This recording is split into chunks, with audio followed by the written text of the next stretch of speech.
Okay, so what if I told you that the very fabric of reality, the chair you're sitting on, the thoughts in your head, everything, was all made of one single substance? It's a pretty wild idea, right? Well, we're about to dive into the yoga of Kashmir Shaivism, a philosophy with a principle that could literally change how you see everything. The idea that consciousness is everything. You ever have one of those days, the kind where you just feel like a tiny drop in this huge, overwhelming ocean? That feeling of being small, kind of separate, and just at the mercy of things way bigger than you? It's classic human feeling, right? Like we're just getting tossed around by the currents of life. But what if that entire feeling is just based on a huge misunderstanding? This is where the philosophy of Kashmir Shaivism comes in, and it flips that idea completely on its head. It doesn't say you're a drop in the ocean. Get this, it says you are the entire ocean in a single drop. And that's not just some nice poetic thought. They're saying it's the actual diagnosis of the human condition. All right, so how do we even begin to unpack that? Well, according to this philosophy, the root of all our suffering, all that feeling of being small, it's not some original sin or some deep, dark flaw inside of us. Nope. It's actually much simpler and, honestly, way more hopeful. It's all just a case of mistaken identity. And we all know this feeling, right? Think about it. We have limited will. I mean, we can't always get what we want. We have limited knowledge. There's just so much we don't know. And there's that constant sense of wanting something more, that feeling that something is missing. This whole experience of being a limited, separate person, that's what Shaivism calls being a jiva, an individual soul. But here's the really radical part. This limited state, it's not who we actually are. It's just a temporary state they call contraction. I love this analogy.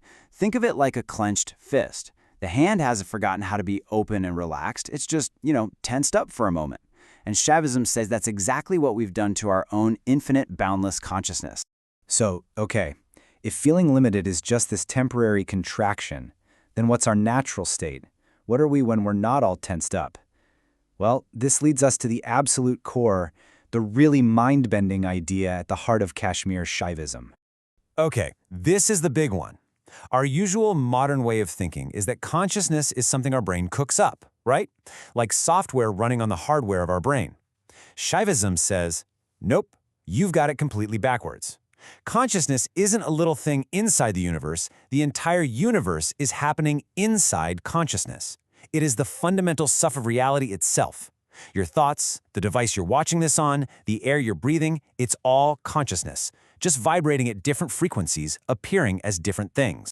And listen, this isn't some new agey idea they just came up with. We're talking thousands of years ago. The Shiva Sutras, one of their core texts, opens with this exact declaration, Chaitanya Matma. It means the self is consciousness. And notice the wording there. It's not saying your self has consciousness. It's saying your truest, deepest identity is the one single universal consciousness. Not a piece of it, the whole shebang. Now, if you've explored other philosophies, you might be thinking of Vedanta, which often says the world is an illusion, something to escape from. But this is where Kashmir Shaivism really stands apart. It has this incredibly positive, life-affirming view. It says the world isn't a mistake. It's not a dream you need to wake up from. It's a real, vibrant, totally sacred expression of consciousness. It's something to be embraced and celebrated, not run away from. Okay, so this raises a huge question, right? If our true nature is this infinite, all-encompassing consciousness, how on earth did we end up feeling so small and separate and, worried about bills? Well, Shaivism has this really beautiful answer, and it's told as this amazing, grand, cosmic story. It all starts from a single point. Just pure, unified consciousness. Before there was time, before there was any space, there was just this. A unified field of pure potential. Totally whole, totally complete, and completely undivided. Now, this one reality has two sides to it, kind of like a silent ocean and its powerful waves. You've got Shiva, which is the still, quiet, unchanging consciousness, the pure witness to everything. And then you have Shakti, which is the dynamic, creative energy that bursts forth from that stillness to create, well, everything. They're not two different things. They're just two faces of the same coin, the same ultimate reality. So why? What's the point of all this? The universe, life, everything? According to Shaivism, it wasn't some cosmic oopsie or a fall from grace. It's a game, a play.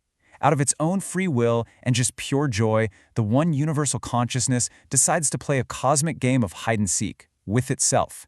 It deliberately forgets who it is, just so it can have the incredible adventure of remembering. So how does this cosmic game of forgetting actually work? Well, it happens by putting on a series of veils or limitations. Let's look at how this breaks down.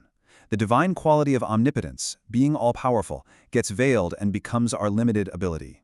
Omniscience, or being all-knowing, gets veiled and becomes our limited knowledge. The natural state of completeness gets veiled, and that's where our feeling of desire and lack comes from. This is literally the step-by-step process of how the infinite appears to become finite. It's how Shiva becomes you and me. Okay, so that brings us to the most important part of all. We've looked at the problem, this case of mistaken identity. We've heard the cosmic backstory. So now, what's the solution? How do we win this game of hide-and-seek? Well, the amazing thing is the path isn't about becoming something new or struggling to achieve some far-off goal. The path is called Pratyabhijna, and it just means recognition. Think about it like this. It's like having amnesia, and suddenly, in a flash, remembering your own name. The truth of who you are isn't something you build. It's already here, right now. You just have to recognize it. So what does this path of remembering actually look like in practice? Well, first, you start by turning your awareness inward. Instead of always focusing on the outside world, you shift your focus back to the one who is aware, to your own consciousness.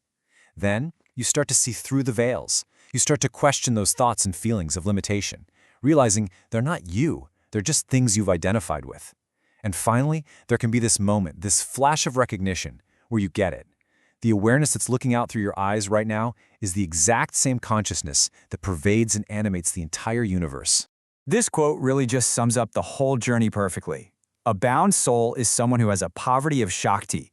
In other words, they've forgotten their own divine power. But the path isn't about getting something you lack. It's about the unfoldment of the incredible power that's already inside you. And when that happens, you don't just become like Shiva, you realize you are Shiva. So really, the ultimate takeaway here is this massive shift in perspective. The spiritual journey isn't a construction project where you're trying to build a better you. It's more like an archaeological dig. You're just gently brushing away the dust and debris of a lifetime of mistaken identity to uncover the absolute perfection that was always there, right underneath. And so that leaves us with this one final, really powerful question to sit with. What if all the limitations, all the struggles, all those feelings of being incomplete that we wrestle with every day, what if they aren't actually fundamental problems that we need to fix? What if they're all just symptoms of a simple case of mistaken identity?